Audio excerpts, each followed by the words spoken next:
Hello, Zany people. Welcome back. It's been a little bit of a while because actually I had a moment where something that I was doing inspired me to sort of organize things together for the fantasy novel that I've been working on in the back of my head and off and on for a while now, and some sort of inspiration hit me and I had to write it down, when the muse hits.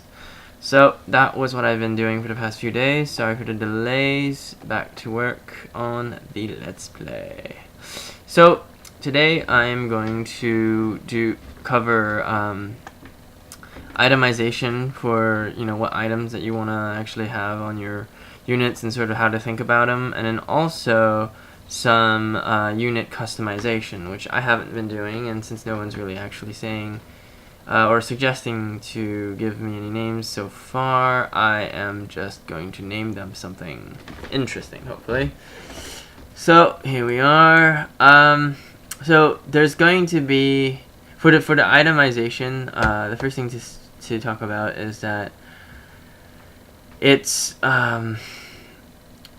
entirely different in the beginning of the game than the end of the game. So like earlier the game it is, the itemization will be way different than what you'll probably end up with on your characters at the end of the game, because things sort of change as you progress.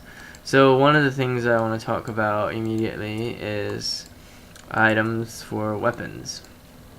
The main difference for melee weapons, I think, to consider is whether you're using one-handed or two-handed, because with two-handed or dual wielding, you get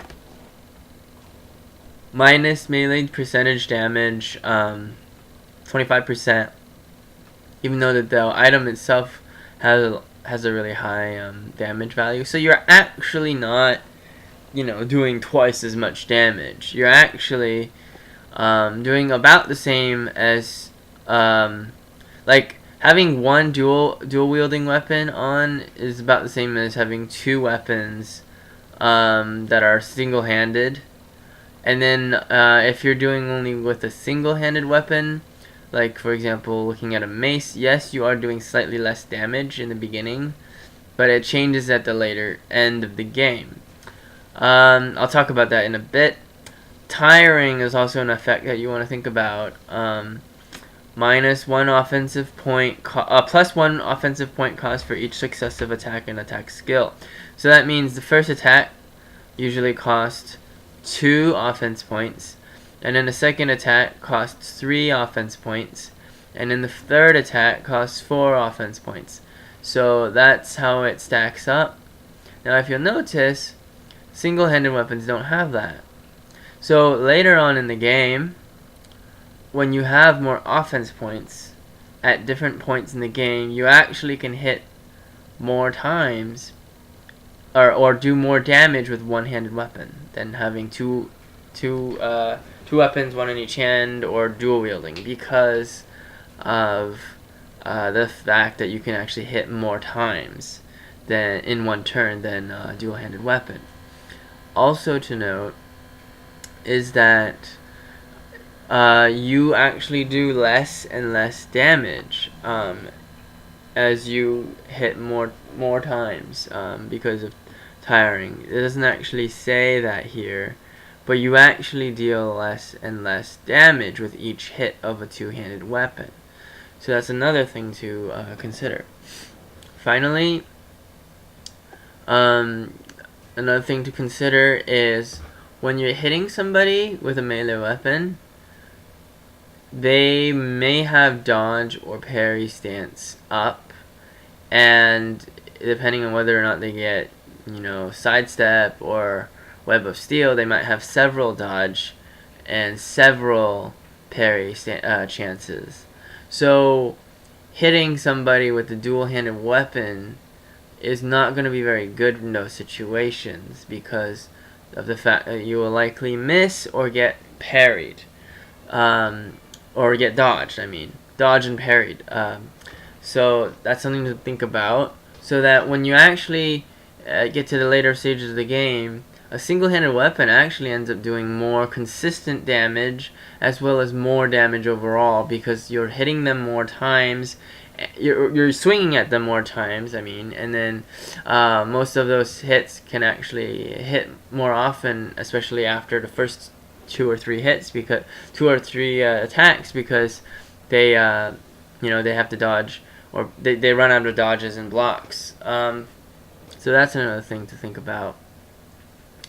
Finally, you may want to consider, when you have an enemy surrounded, to let your single-handed weapon units hit first to proc their dodges, so that once they've dodged, or once they've parried and used up all of those chances, then your double-handed weapon users can put in that massive damage more reliably. So that's another thing to think about.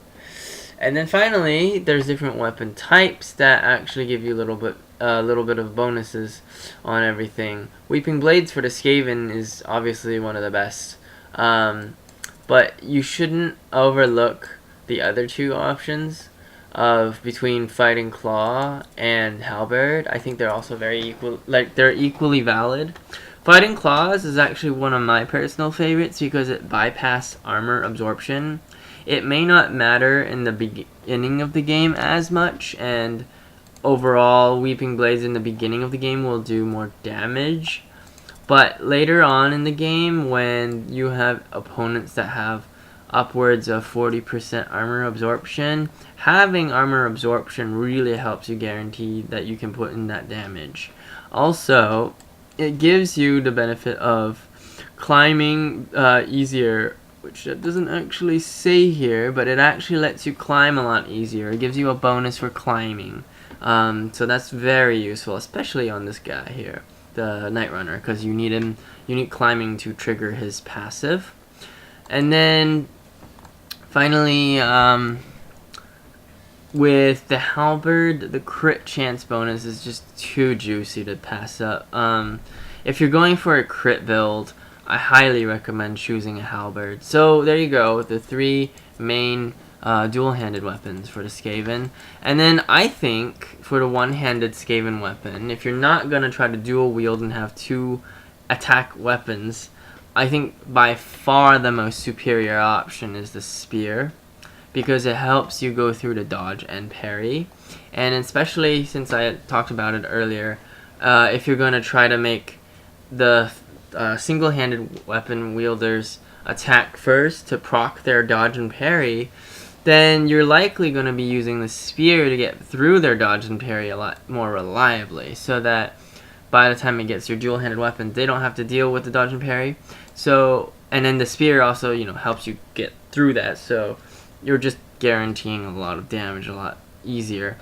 The Spear only allows you to wear a shield, but if you're only gonna have a single-handed weapon, the shield is actually really, really, really useful, because it allows you to parry, and it gives you ranged and melee resistance.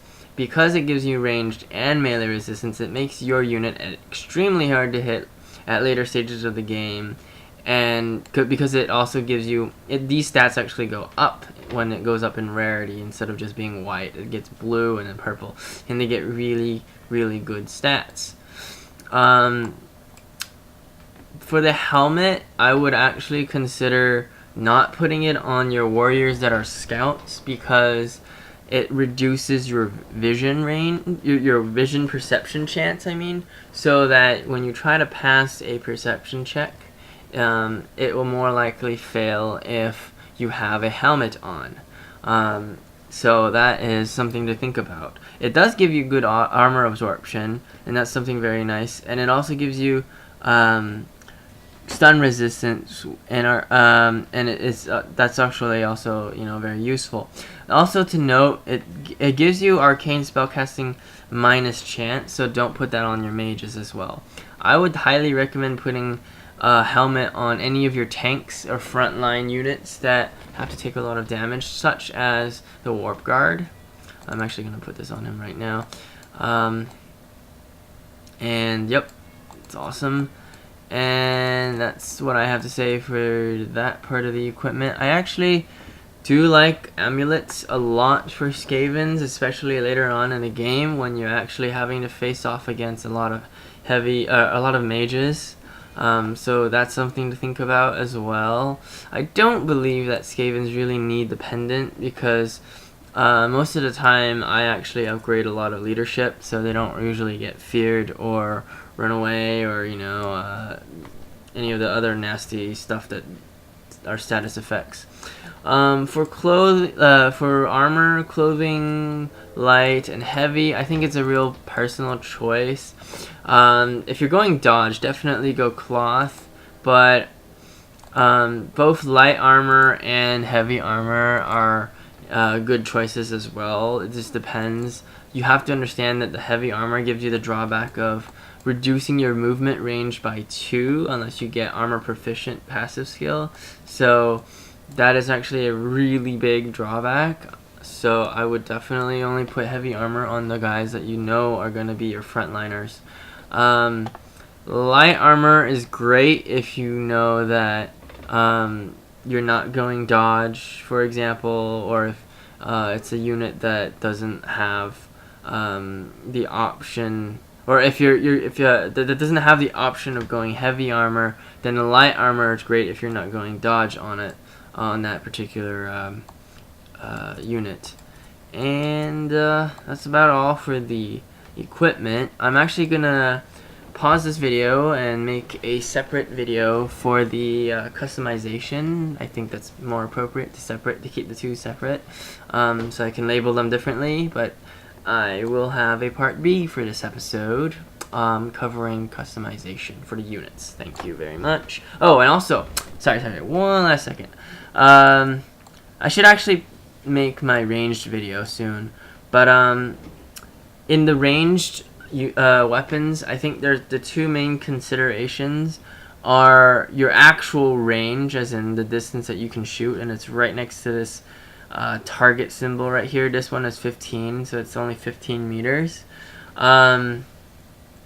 It obviously has damage, but the other thing that I highly recommend you think about is the idea that the cost of reload and the cost of shooting.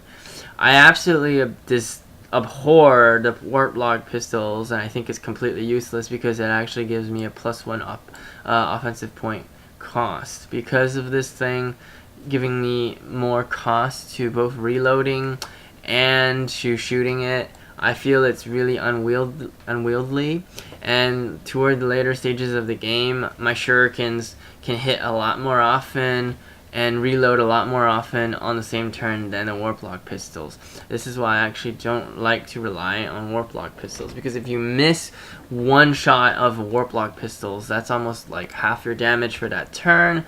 But if you have shurikens and you can shoot them 3 or 4 times in a turn, it doesn't matter if you miss once because you're still hitting them with some of your other hits. So that's why I like shurikens a lot better than the warp log pistols, in my personal opinion, for Skavens. Thank you guys very much for watching this video. Please subscribe or comment, and I will record and upload the other half of this episode in a second.